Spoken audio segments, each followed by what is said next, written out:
Assalamualaikum warahmatullahi wabarakatuh. Salam Om Swastiastu, Namo Buddhaya Rahayu, salam kebajikan. Halo anak-anakku semuanya, bagaimana kabarnya hari ini? Semoga sehat selalu ya, amin. Nah, kali ini masih bersama Ibu Tika akan membahas tentang teks eksplanasi. Lebih tepatnya pada materi memproduksi teks eksplanasi. Kalau minggu-minggu sebelumnya kita sudah mempelajari bagaimana mengidentifikasi, kemudian mengkonstruksi informasi, lalu menganalisis teks eksplanasi, kali ini kita akan membuat teks eksplanasi sendiri. Kira-kira bagaimana ya caranya? Nah, simpan dulu rasa penasaran kalian, karena Ibu akan menjelaskan mengenai KD dan tujuan pembelajaran kita. KD kita kali ini adalah 4.4, yaitu memproduksi teks eksplanasi secara lisan dan tulis dengan memperhatikan struktur dan kebahasaannya. Sedangkan tujuan kita ada dua. Yang pertama, kalian mampu menentukan pola pengembangan dalam menulis teks eksplanasi. Dan yang kedua, tentunya kalian mampu menulis teks eksplanasi berdasarkan struktur dan kebahasaannya. Nah, Ibu akan menjelaskan materi tentang mengembangkan teks eksplanasi terlebih dahulu. Minggu sebelumnya kita sudah menyinggung sedikit tentang pola pengembangan teks eksplanasi. Jadi, pola pengembangan teks eksplanasi itu ada dua. Yang pertama, pola pengembangan sebab akibat. Nah, pola pengembangan ini biasa kalian kenal dengan pola pengembangan kausalitas. Nah, pola ini digunakan untuk menjawab pertanyaan mengapa. Selanjutnya ada pola pengembangan proses. Pola pengembangan proses ini biasa juga disebut sebagai pola pengembangan kronologis. Nah, pola ini digunakan untuk menjawab pertanyaan bagaimana. Ibu akan membahas tentang pola pengembangan sebab akibat terlebih dahulu. Nah, dalam pola pengembangan kausalitas kita mengenal sebab dan juga akibat. Nah, sebab ini bisa bertindak sebagai pernyataan umum. Masih ingat kan? Pernyataan umum itu berada di paragraf yang paling awal. Itu merupakan pernyataan umum. Selanjutnya, akibat. Akibat bisa bertindak sebagai rincian pengembangannya. Nah, rincian pengembangan itu berada di bawah pernyataan umum atau isi dari teks eksplanasi itu sendiri. Namun, pola ini bisa dibalik, yaitu akibat bisa bertindak sebagai pernyataan umum dan sebab bisa bertindak sebagai rincian pengembangannya. Selanjutnya ada pola pengembangan proses. Nah, dalam pola pengembangan proses ini kita perlu mengetahui pengertian dari proses terlebih dahulu, bahwa proses merupakan urutan dari tindakan-tindakan untuk menghasilkan peruntutan suatu peristiwa. Nah, di dalam proses ini, di dalam pengembangannya itu ada 3 tahapan. Yang pertama, mengetahui perincian secara menyeluruh. Nah, jadi kalian harus tahu secara utuh bagaimana rincian dari peristiwa tersebut. Yang kedua, membagi proses menjadi tahapan-tahapan kejadian. Dan yang ketiga, menjelaskan setiap urutan itu ke dalam detail-detail yang tegas.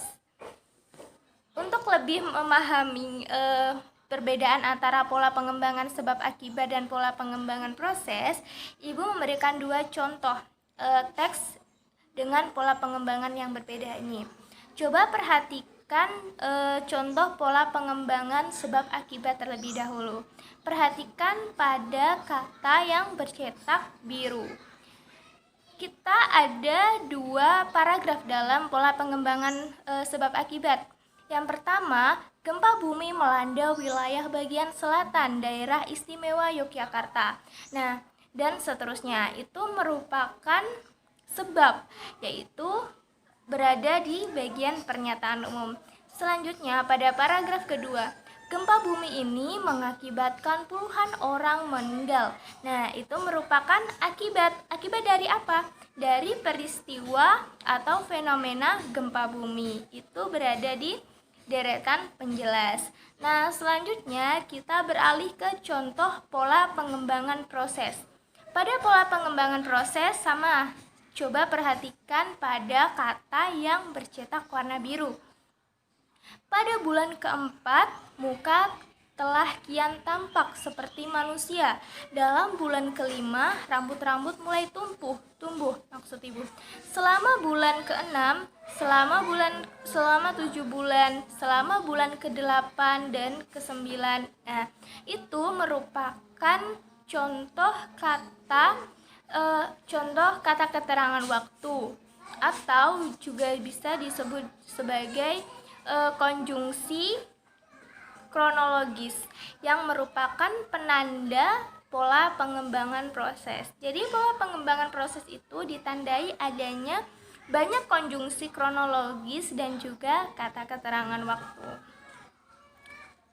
Nah, selanjutnya kita akan membahas tentang langkah-langkah penyusunan teks eksplanasi. Nah, dalam menyusun teks eksplanasi ada 3 langkah utama. Yang pertama yang harus kita lakukan adalah mendaftar topik-topik yang dikembangkan menjadi teks eksplanasi.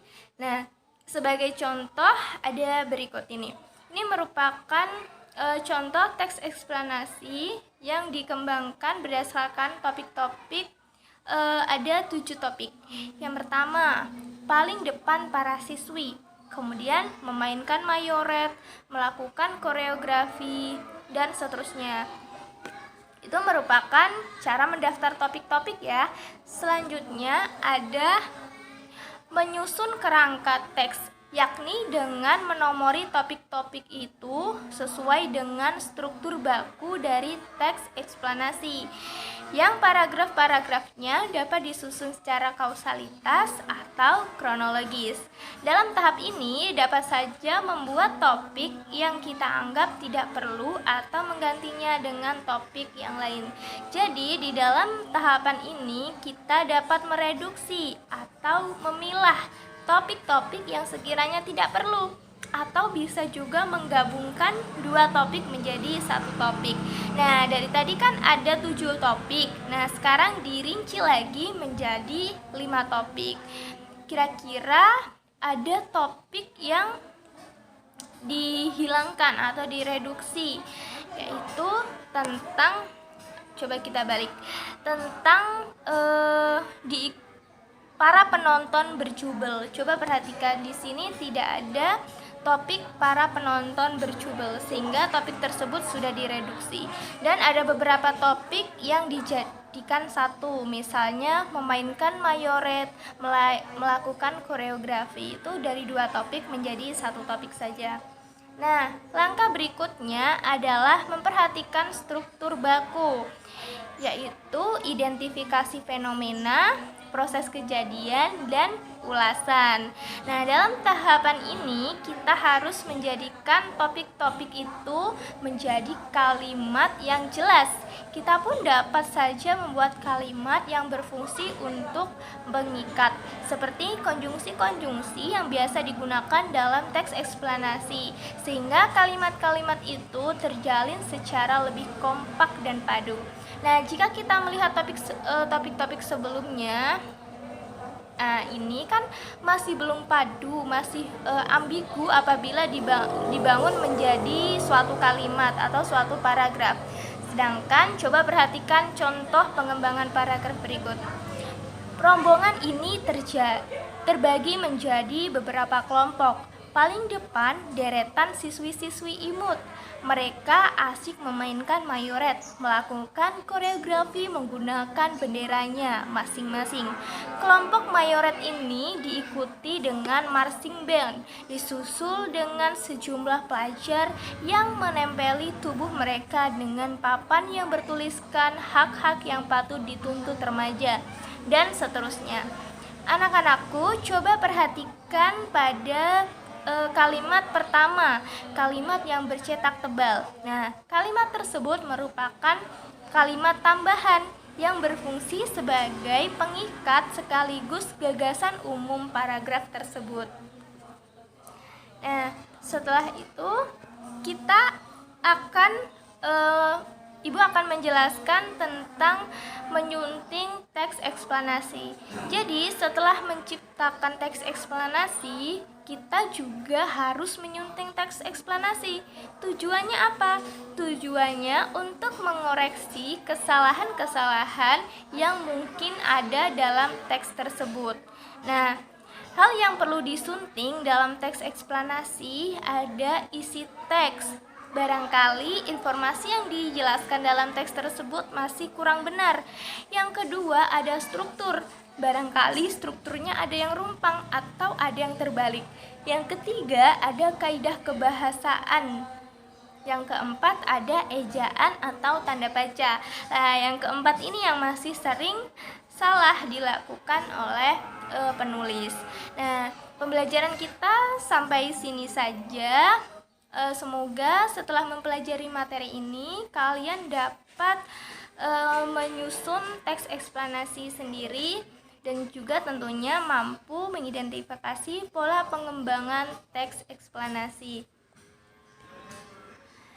Anak-anakku, tetaplah semangat untuk belajar meskipun tidak semua perjuangan kalian itu dihargai memang. Tetapi percayalah, segala jerih payah pasti akan manis berbuah. Ibu akhiri, apabila ada kata-kata dari ibu yang masih kurang tepat, ibu mohon maaf. Wassalamualaikum warahmatullahi wabarakatuh. Sampai jumpa pada pembelajaran selanjutnya.